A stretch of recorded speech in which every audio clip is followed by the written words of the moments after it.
Yang penting lagi saya tanya, definisi penodaan agama kan tadi ahli sudah mengungkap adanya merendahkan agama itu sendiri. Pertanyaannya dari narasi ini, adakah yang merendahkan agama Islam? Saya tidak menemukan dari segi linguistik forensik ya, diksi, pilihan kata, kelompok kata, klausa, kalimat, sampai wacana, ya, itu yang menunjukkan indikator terjadinya penodaan agama. Nah, udah. Sesuai dengan teori Anda tadi, kalau awalnya udah nggak terbukti, yang lain nggak penting. Iya. Betul ya? Ya, jadi video yang lainnya nggak penting karena nggak ada awal yang meratakan adanya penodaan agama. Clear sampai di sini? Jelas? Jelas. Nah, itu yang mulia. Mohon panitia catat betul.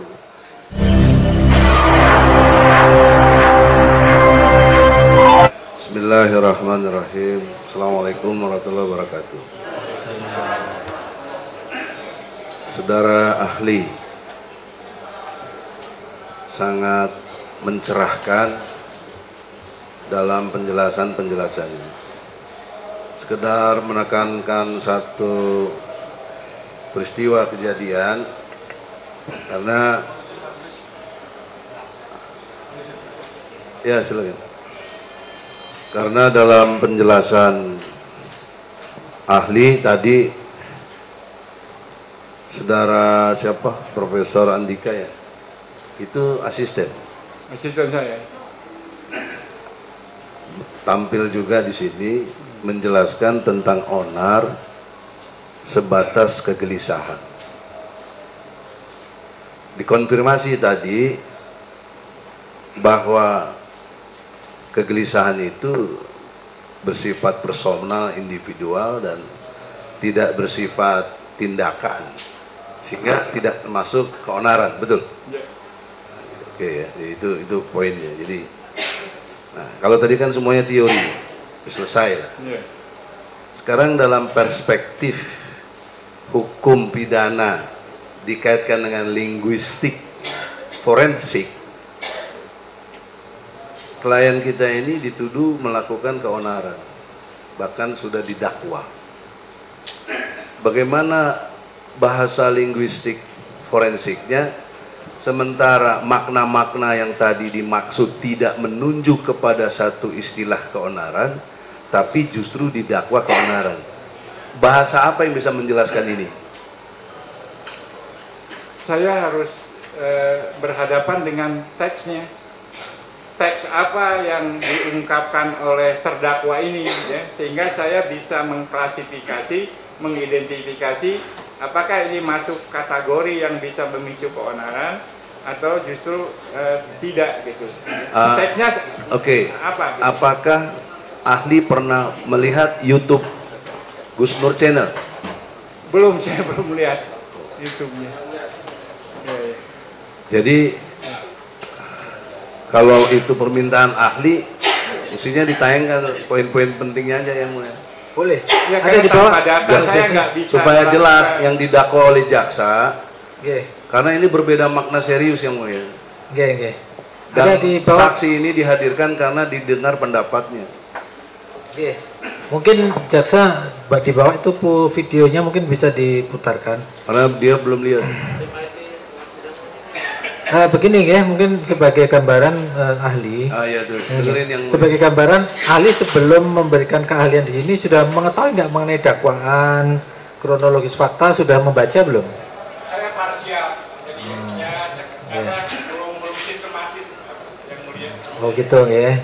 Saya khawatir kalau sudah menyangkut klasifikasi itu saya harus konkret berhadapan dengan data. Tidak bisa dari tangan kedua. Soalnya ahli kan hanya memberikan pendapat ya, memberikan pendapat sampai ke ahli.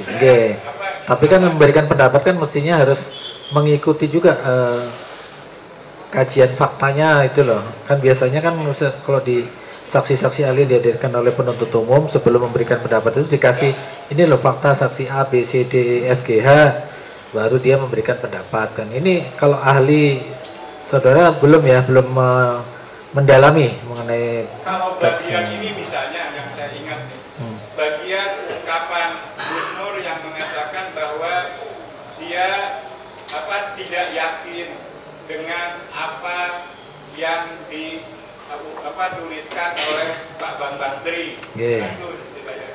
Kemudian dia mengungkapkan sesuatu, siapa ini akan bertanggung jawab dan sebagainya. Delik itu, tuturan itu dikategorikan sebagai menimbulkan keonaran karena disiarkan, dipublikasikan di YouTube.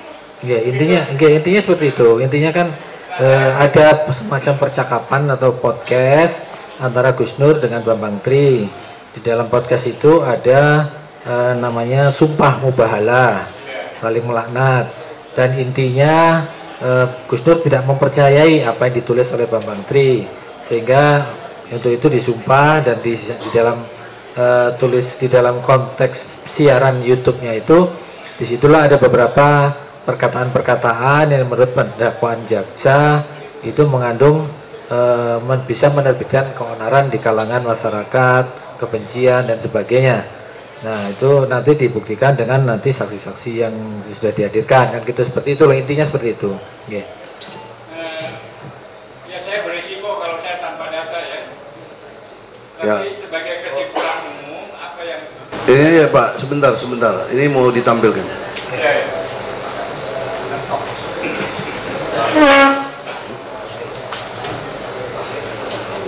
Ahli, saudara ahli, mic-nya dipegang biar nanti.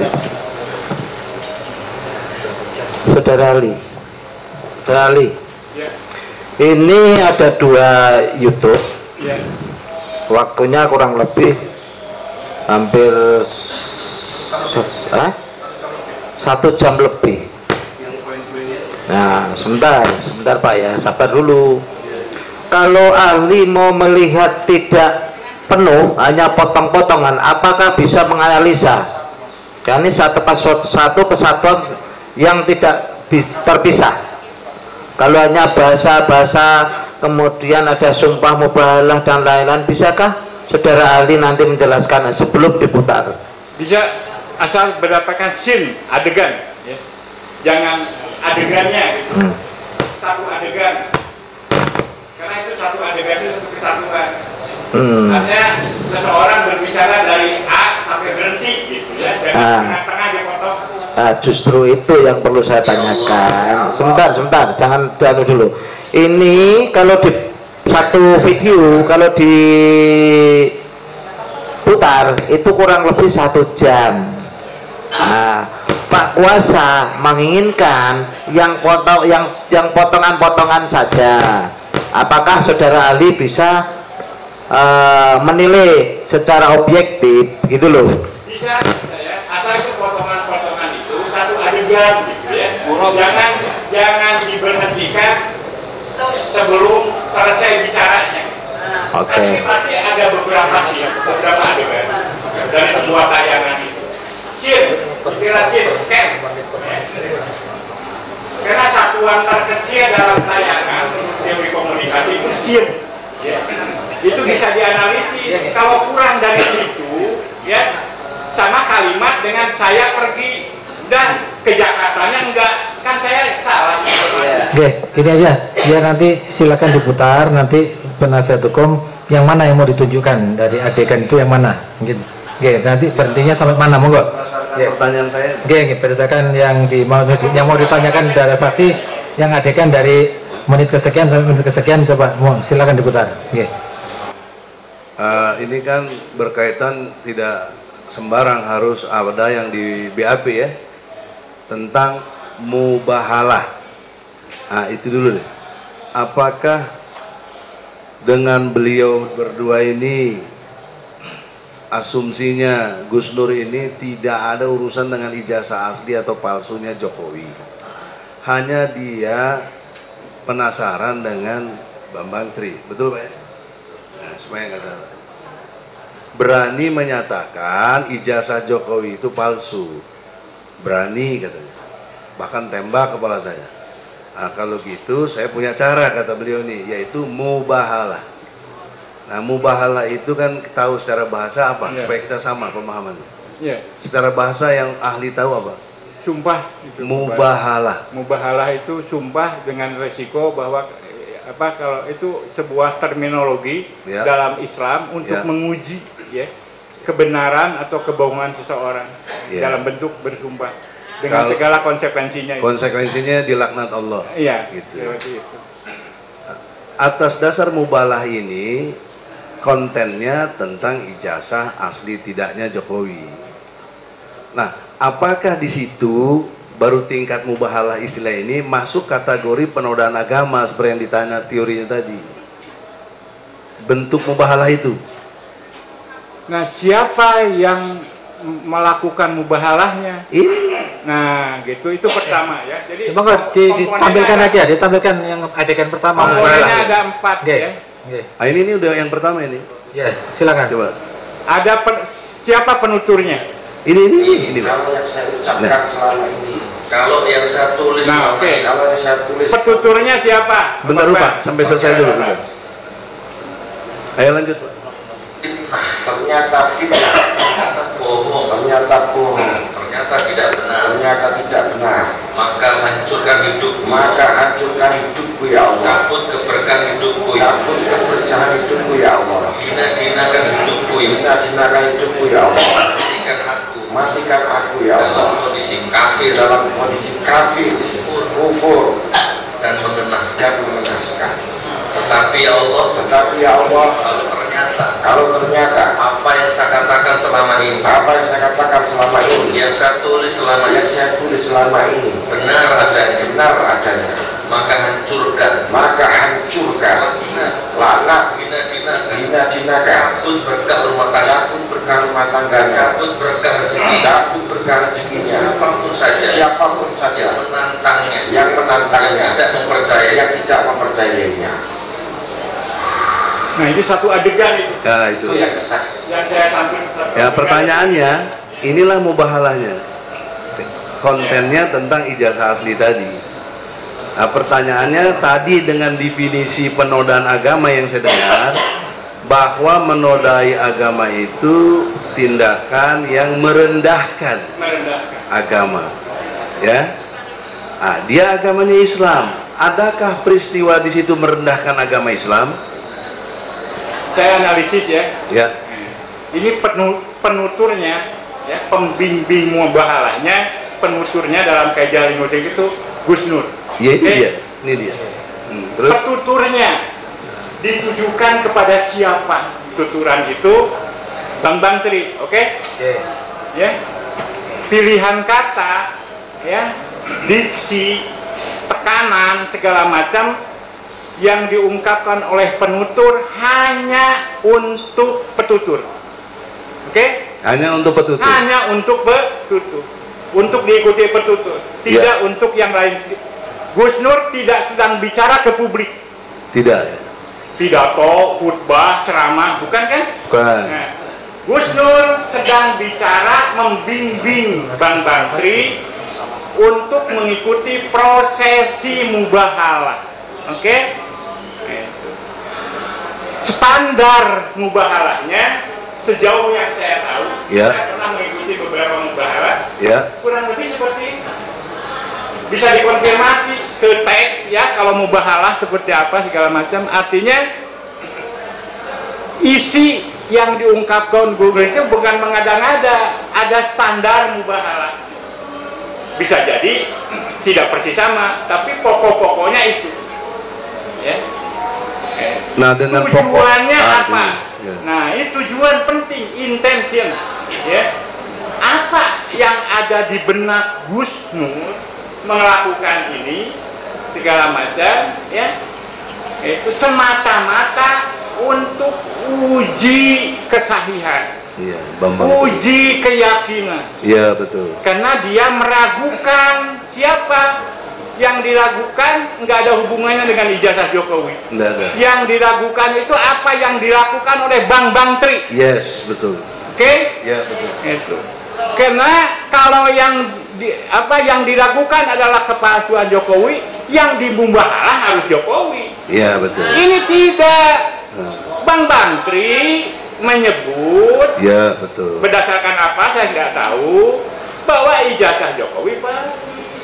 Gus Nur nggak yakin, nggak percaya, oke? Ya. Nah, sebagai seorang kiai, beliau punya otoritas Punya ya. untuk meyakinkan, itu ya. Itu. Ya. Kalau bukan kiai, pilihannya mungkin bukan mubahalah, ya. Itu. Ya, kalau saya udah laporkan saja sama polisi apa segala macam. Itu mubahalah, bener nggak? Untuk uji kebenaran. Itu ya. Jadi ini sebuah teks terbatas, ya, bukan teks publik antara Gus Nur dengan apa? Dengan Bang Bantri. Ini teks individual. Penuturnya murni Gus Nur sebagai seorang kiai. Penuturnya Bang Bantri sebagai penulis buku atau apa? Penulis buku. Penulis Jokowi Undercover. Persoalannya kemudian, ya, dengan bantuan teknologi virtual, ya, sesuatu yang individual ini Ya. menjadi sosial. Kenapa dipublikasi? Oke? Ya. Ini dipublikasi nggak?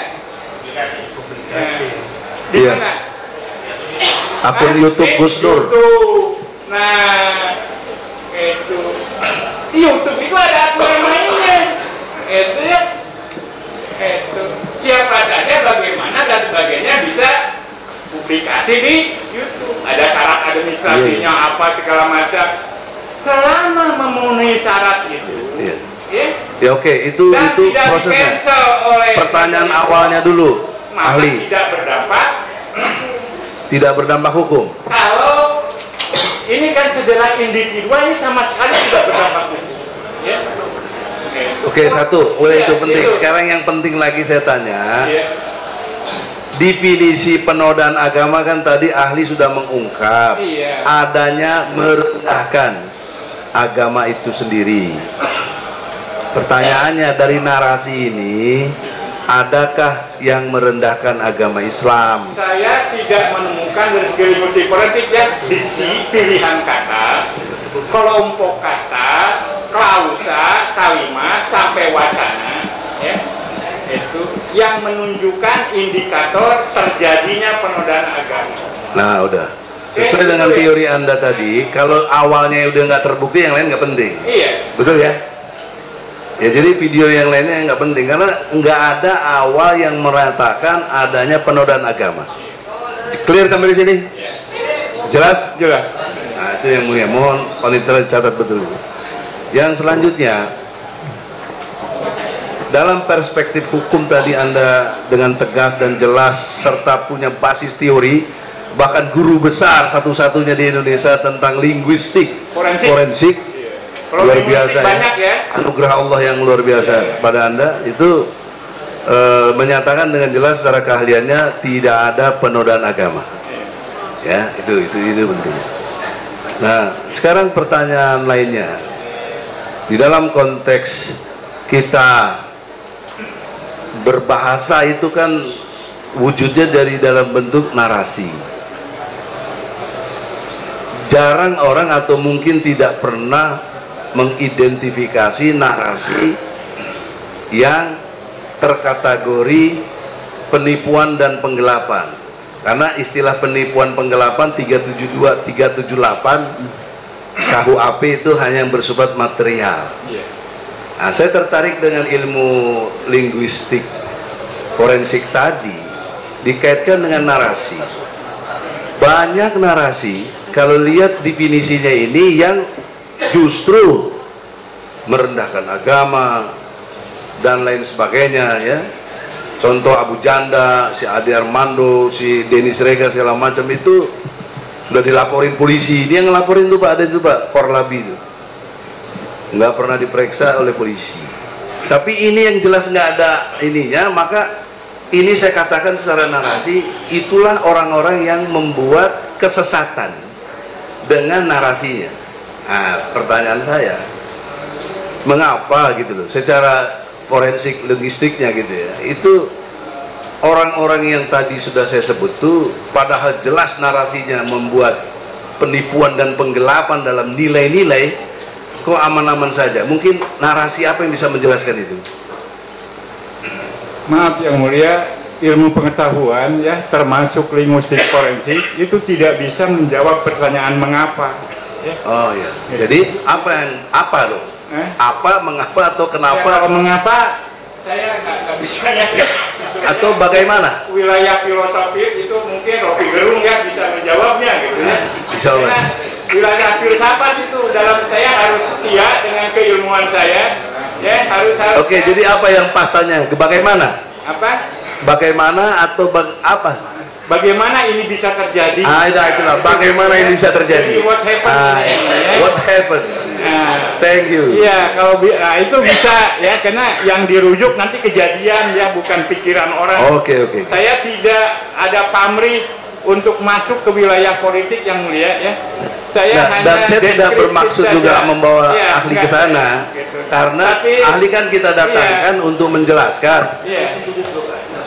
Bagaimana ini bisa terjadi? Baik itu masih wilayah saya, ya. Ya makanya saya bagaimana bisa untuk kita tahu ada narasi yang menyesatkan, penggelapan, penipuan narasi. Ini istilah baru saya. Nggak ada penipuan penggelapan dalam konteks narasi. Kita kan dalam intelektual tuh kekuatannya di metode dan istilah. Saya buat metode, saya buat istilah juga. Maka pertanyaan saya, bagaimana hal gitu bisa terjadi? Padahal ini tidak melakukan satu hal yang sifatnya dimaksud tadi merendahkan agama. Bagaimana itu bisa terjadi? Terangkan secara saya bicara teoritis ya, teoritis. Ini masuk teori bahasa dalam konteks komunikasi ya. Itu. Dan itu lebih spesifik lagi, komunikasinya komunikasi publik dan komunikasi publiknya itu komunikasi politik. Ya, dalam komunikasi politik teori yang paling dasar adalah siapapun dia, ketika dia berbahasa, memproduk tanda-tanda verbal, lisan, tulis dan sebagainya, pasti sadar atau tidak berbasis ideologi, pasti berbasis keyakinan dia, afiliasi politiknya, kepentingan material, kepentingan, kekuasaan. Jadi nggak ada orang yang steril dari kepentingan ketika orang bicara di panggung politik. Nah, karena tidak steril dari kepentingan, ideologi, kekuasaan, dan kekayaan, ini yang disebut kepentingan. Ya. Bisa di mana letaknya? Ya. Bisa tiga-tiganya, bisa salah satu, dan sebagainya. Maka orang cenderung berafiliasi terhadap kepentingan yang sama, ya. Aneh kan kalau orang berkelompok dengan kepentingan yang berbeda. Asumsi saya, Gus Nur ini berada di luar lingkaran ideologi yang ada, ya.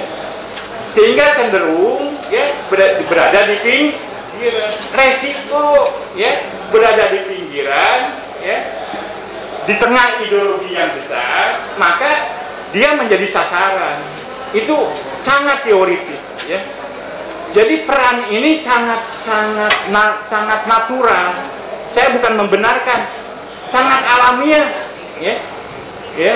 Ketika seseorang, ya, itu diperlakukan seperti ini. Karena kalau tidak begini, ini bukan dunia politik. Karena namanya juga dari segi bahasa Yang Mulia itu politik itu dari siasat, gitu ya, cenderung mengatakan sesuatu yang tidak sebenarnya, seperti itu. Karena afiliasi politik Gus Nur berbeda, maka lawan-lawan politiknya akan berusaha untuk menenggelamkan dia. Karena berbagai macam kepentingan politik selalu head to head, selalu berhadapan untuk mendominasi ideologi, untuk mendominasi kekuasaan, untuk mendominasi kekayaan, seperti gitu, ya. Sehingga fenomena-fenomena Abu Janda dan sebagainya itu bagi saya itu adalah fenomena struggle of meaning, ya, pergulatan makna. struggle of discourse, pergulatan wacana. Kalau nggak mau merenungi resiko ini, jangan bertempur dong. Ini resiko pertempuran di wacana, gitu ya. Kita harus siap menembak dan ditembak. Situasinya seperti itu. Penjelasan ilmiahnya saya nggak masuk ke filosofisnya, yang mulia. Ya. Iya, kalau soal bertempur mah kita siap aja gimananya, nggak ada yang kita takutin. Cuma masalahnya keilmuan kita bener apapun kalah dengan kekuasaan gitu. Maka pertanyaan saya ini berdampak serius kepada satu situasi yang ada. Dari dataran yang ada sekarang ini proses pembuktian dan saksi-saksi, sekedar profesor tahu bahwa sudah 22 orang saksi, 5 ahli, ya, ada termasuk ahli bahasa itu, dan 17 fakta. Tidak ada satupun yang melihat ijazah asli Jokowi, tidak ada. Nah, bagaimana? Nah, pertanyaannya kan mengapa tidak boleh atau tidak bisa? Bagaimana bila nantinya tetap juga ini disalahkan? Padahal tadi secara ilmu nggak ada salahnya. Hanya kekuasaan yang bisa menekan. Saya tadi sudah analisis ya. Beliau tidak melakukan penodaan agama. Tidak. Saya pertanggungjawabkan itu secara linguistik forensik. Bahwa kemudian nanti ada ahli lain, ada fakta lain dan sebagainya, saya nggak ikutan. Ya, pertanggungjawaban akademik saja, itu dengan data-data linguistik tadi, ya, apa yang dituturkan segala macam, DNA Gus Nur itu ya bebas dari penodaan. Alhamdulillah.